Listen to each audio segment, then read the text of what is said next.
So I'll go a little more than a couple, but I won't do the 12. I think I have a big enough voice. I taught middle school for 32 years. So talking over kids, I usually didn't ever need a microphone. Anyway, I'm Alice Chisholm, and yes, I have participated in the coaching program, and I wanted to share with you today some things that I am now doing differently because of the coaching program. And with that, I want to also encourage you to consider doing and participating in the coaching program. So the first thing is, I was going to start with the sentence or the phrase, the fortune is in the follow-up, and you would think that they led me into this, but I had my little presentation prepared before today. But the truth is, the fortune is in the follow-up. The key is knowing all the different meanings of follow-up. Because I thought I knew what it meant to follow up. And I had a very narrow view of follow-up. So the first thing I want to do is just start up with a little story. As a middle school teacher, I taught 7th grade health. And one day I was teaching about strokes. And I talked about what is a stroke, what happens when you have a stroke, what are the effects, the side effects, and most importantly is, as teaching 13-year-olds, what kinds of changes can they make in their life that will help them prevent having a stroke. And my grandmother at the time had very recently had a stroke. And so I used her as an example of some of the symptoms. And I told them that the day after my grandmother had a stroke, my mother went into the hospital, and she walked into the room, and the nurse said to my mother, "She's not making any sense at all. She's just talking gibberish." And my mom walked over to the bed and put her hand on Grandma's arm and said, "Mother, how are you?"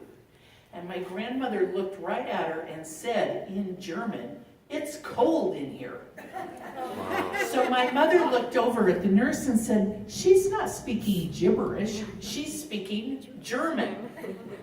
Now remember, I have a class full of 13-year-olds here, and this one boy is sitting right there in front of me, and his eyes are about this big, and I know he has something to say. And I said, "Yes." And he said, "She learned German?" So then, that was a teachable moment. I had to tell him that, when you have a brain injury or trauma to the brain, we often resort or revert to our first language. But the coaching program has brought me some very similar aha moments. It's just very important when we have those aha moments that we are following the right aha train of thought. He had a great aha moment, but it wasn't what I wanted him to know. And so I took that opportunity to tell more. And with the coaching program, I have had some real aha moments, and I just want to share a few of those with you. So one, goal setting. I know how to write measurable goals. I did goals and objectives, and I could teach to those goals and objectives. I did that for 32 years, and I was good at it. But I never really set a goal for my Avon business. I didn't have a goal other than to earn the next incentive. And something I have learned through this process is setting a goal is really important. Not only does it help keep you motivated, but you have something to work for that maybe you hadn't thought of before. So designating a goal, setting a timeline, figuring out which tasks you need to do to get to that timeline, to get to that goal, helps you grow your business. The other thing that we learned, I learned, was in organizing my time. Now, I'm a very organized person. My son will tell you I see every speck of anything on the floor. And he's always amazed that I can see it from across the room.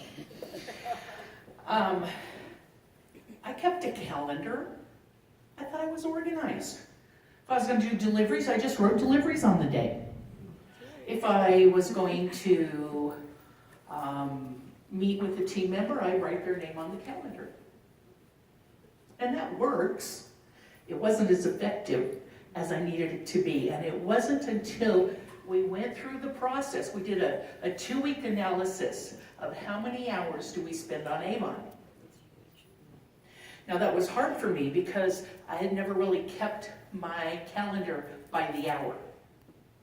But when I went back and tried to do that, I had a big disappointment. I was working a lot less hours on Avon than I thought I was. I was so sure I was putting in all those hours, but the issue was that I was being interrupted. Whether it was running in to do laundry, because my office is in my home, or my sister has multiple sclerosis and she lives right outside our door, and she just wheels on in, which is awesome, but not all the time. I have 2 boys and a husband, and sometimes they would come in. Sometimes I would just take a call when I was right in the middle of something.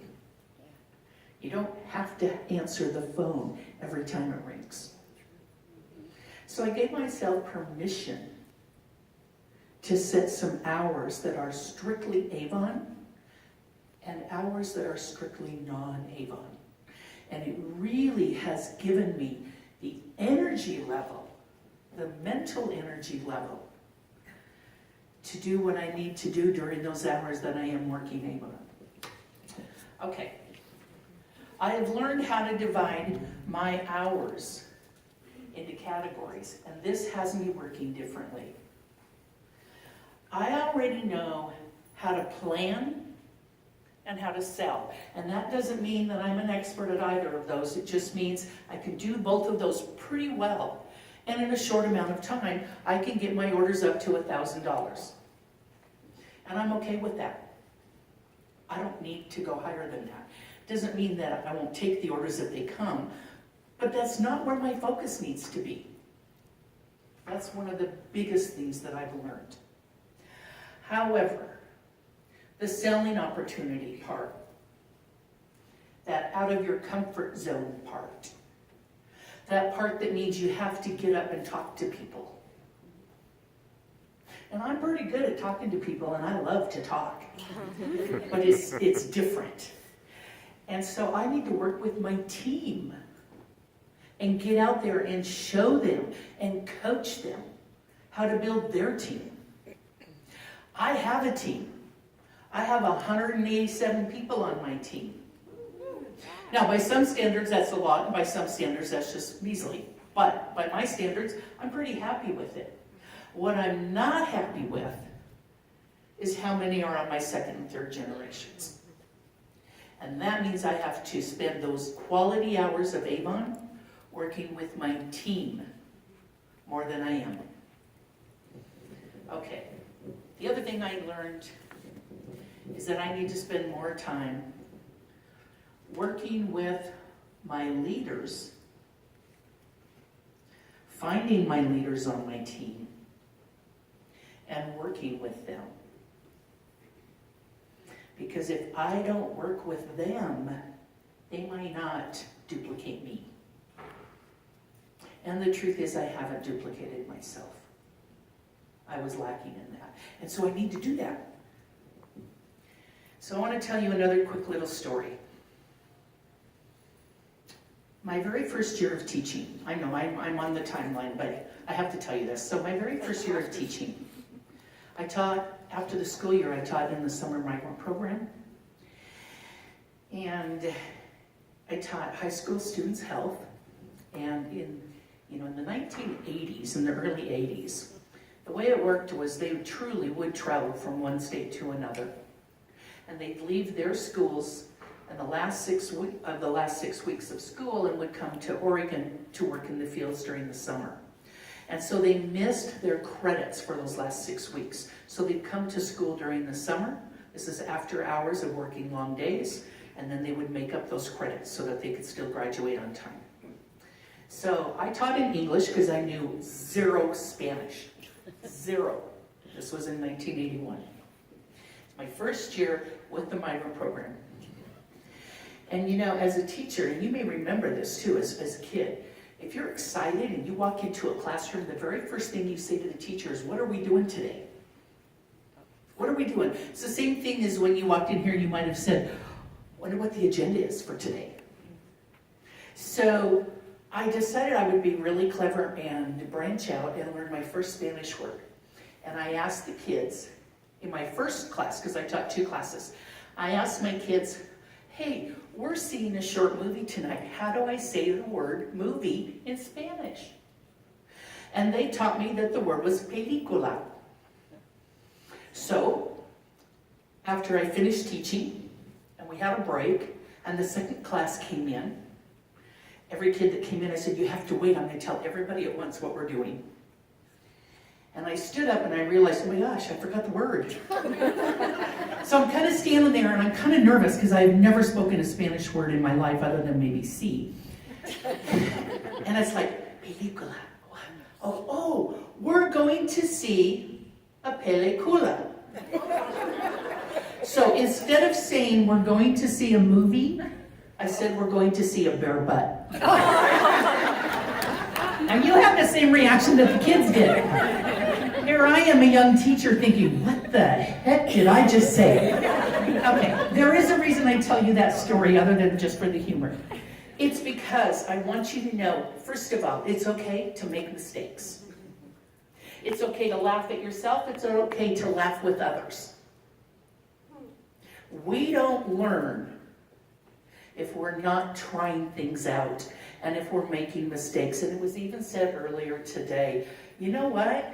It's okay to try something new and to make a mistake.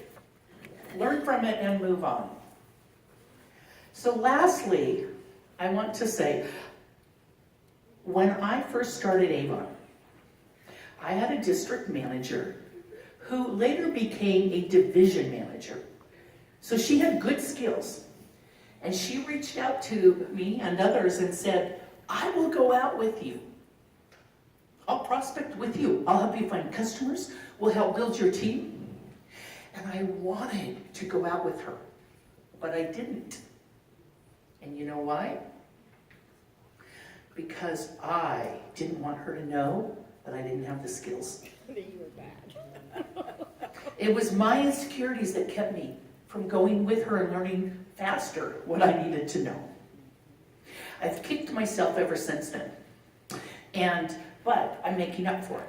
I also have taken every opportunity since then to make sure that I participate when a training comes along. That's why I'm here today. That's why I participated in the coaching program. So I want to encourage you to embrace the coaching program. Now, in order to take the coaching program right now, you have to be a bronze ambassador or higher. So your first goal, if you are not a bronze ambassador, is to get there. How do you get there? You work your team. You find members and you coach them.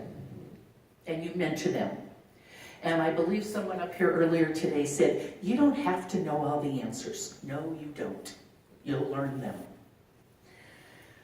By the way, the coaching program is not about the coach telling you what to do. It is about self-discovery.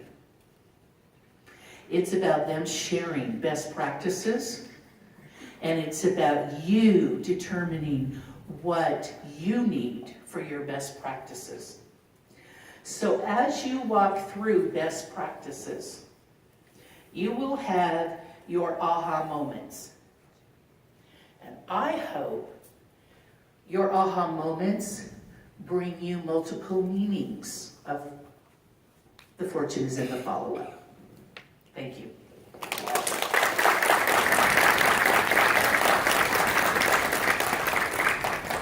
I don't know if I'm on or if I'm off.